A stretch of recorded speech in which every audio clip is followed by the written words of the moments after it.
Nag-text yung department, signal number 1 lang daw yung zombie. Kailangan lumalangoy daw ng zombie bago tayo isuspend.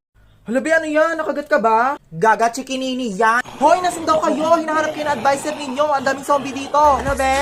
Nasa com shop kami, be. Nagka-cutting. Wait lang, be. Tawag ako. Ano? Tingnan mo. Immune ba yan? Bakit hindi yan kinakagat?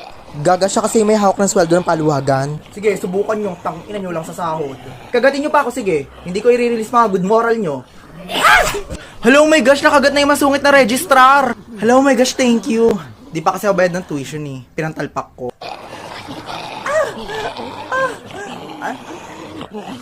Ba't naman kulang yung kagat? Mas mabagal ba infection pag ganito? Kulang yung kagat eh. Hoy, sino advisor nyo ha? Ba't lahat kayo nasa labas? Pasok! Kayo talaga mga lower section kayo. Kayo yung sakit ng ulo dito sa school.